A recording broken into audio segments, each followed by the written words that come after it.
Praise the lord పిల్లలు, ఎలా ఉన్నారు అందరూ? బాగున్నారా?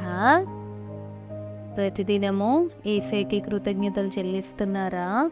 అవును, నీకిచ్చిన ఆరోగ్యాన్ని బట్టి, నీకిచ్చిన నూతన దినాన్ని బట్టి, నీకిచ్చిన సమస్తాన్ని బట్టి ఆయనకి ఎల్లప్పుడూ మనము కృతజ్ఞత స్తుతులు చెల్లించాలి. సరేనా?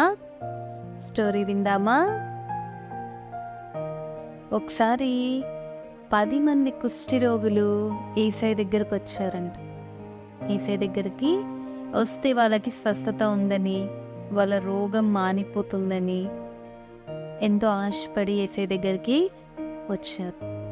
ఆ రోజుల్లో కుష్ఠరోగం అనేది బహుభయంకరమైన వ్యాధి. కుష్ఠరోగులను మరి ఊరి వెలుపల ఉంచేవారు. వారిని ఎవరు దగ్గరికి రానిచ్చేవారు కాదు, వారిని ఎవరు ముట్టుకునేవారు కాదు.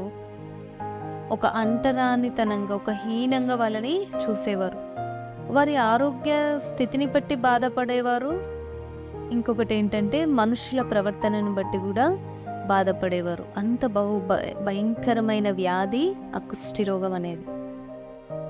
ఆ కుష్ఠరోగాన్ని బాగు చేసేది యేసయ్య మాత్రమే అని కొంతమంది కుష్ఠరోగులు గ్రహించి మాట్లాడుకొని యేసయ్య ఉన్న స్థలానికి వాళ్ళు వెళ్ళారు. యేసయ్య ఉన్న స్థలానికి వాళ్ళు వెళ్ళినప్పుడు, యేసయ్యని కలిసినప్పుడు, వారి బాధను యేసయ్యతో పంచుకున్నప్పుడు, మన యేసయ్య మన బాధను చూస్తూ ఉండే దేవుడు కాదు కదా, మన వేదనని చూస్తూ ఉండే దేవుడు కాదు కదా. ఆయన త్వరగా కనికరపడే దేవుడు, త్వరగా జాలిపడే దేవుడు.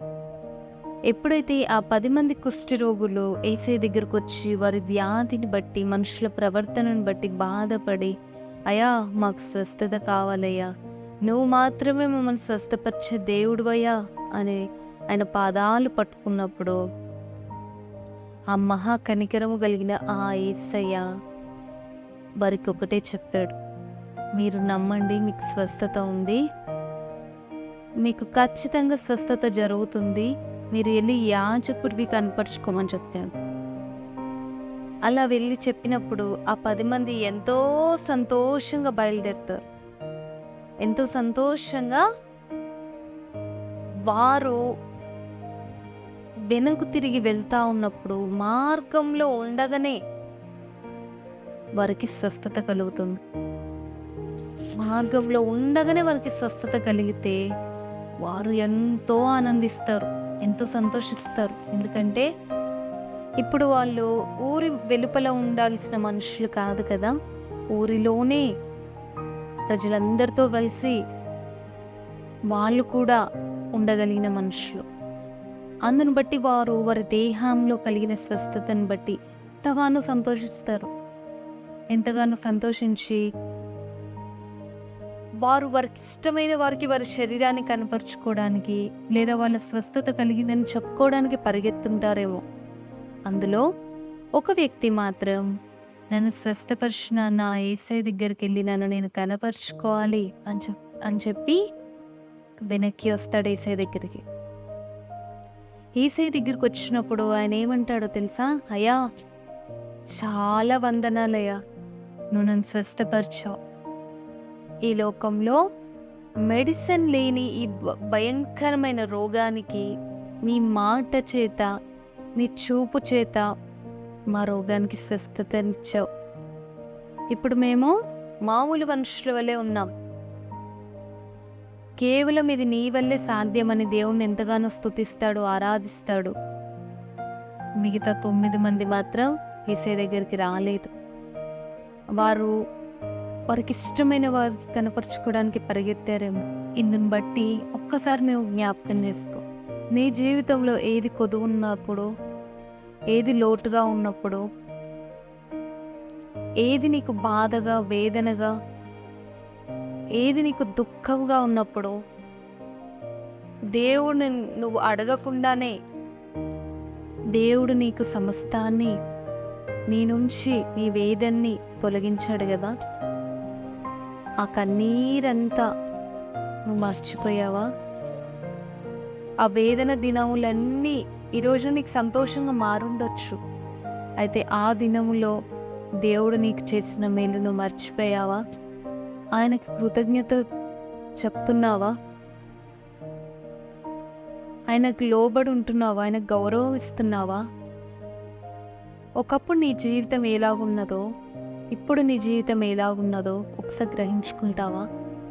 దేవుడు నీ జీవితంలో ఎన్ని గొప్ప కార్యాలు చేశాడో వాటిని బట్టి కనీసం ఒక్కసారైనా అయ్యా నీకు వందనాలయ్యా అని చెప్పావా? నువ్వు నాతో ఉన్నందుకు వందనాలయ్యా, నువ్వు నన్ను స్వస్థపరిచినందుకు వందనాలయ్యా, నా బాధని తీసివేసినందుకు వందనాలయ్యా, నా అవమానాన్ని తీసేసినందుకు వందనాలయ్యా అని ఒక్కసారైనా దేవుని దగ్గరకు వచ్చావా? గ్రహించుకో ఎలాగూ నీ జీవితం ఉన్నదో. ఆ 9 మంది కుష్ఠరోగుల వల్లే ఆయన చేసిన మేలును మర్చిపోయి పరిగెత్తుతున్నావా? లేదా అస్వస్థత కలిగిన ఒకే ఒక కుష్ఠరోగి తిరిగి వేసే దగ్గరకు వచ్చిన విధంగా ఆయన చేసిన మేలును బట్టి ఆయనకు రుణపడి ఉంటావా? నీ జీవితాన్ని బట్టి నీ దేవుడు ఆనందించే రోజు కలిగి ఉండడం అది ఎంత ధన్యకరమో ప్రార్థన చేసుకుందామా? పరిశుద్ధమైన తండ్రి, నమ్మకమైన దేవా, మీకే వందనాలయ్యా. అవునయ్యా, 10 మంది కుష్ఠరోగులు మీ దగ్గరకు వచ్చారు, 10 మంది స్వస్థత పొందారు. కానీ ఒకే ఒక కుష్ఠరోగి తన స్వస్థతను బట్టి నీ దగ్గరకు వచ్చి నీకు కృతజ్ఞతలు చెప్పాడయ్యా. మేము కూడా ఆ ఒకే వ్యక్తి వల్లే ఉండాలని ఆశపడుతున్నాం ప్రభా. 9 మంది వల్లే మిమ్మల్ని మర్చిపోయే స్థితి మాకొద్దు ప్రభా. మా జీవితంలో మీరు చేసిన ఎన్నో మేలులకు, ఎన్నో గొప్ప కార్యాలకు మేమెప్పుడూ మీకు రుణస్థులుగా ఉండేటట్టు మాకు తగిన జ్ఞానాన్ని దయచేయమని ఈ నా ప్రార్థన యేసుక్రీస్తు నామములో ప్రార్థించడి వేడుకుంటున్నాం తండ్రి. ఆమేన్. ప్రైజ్ ది లార్డ్ పిల్లలు.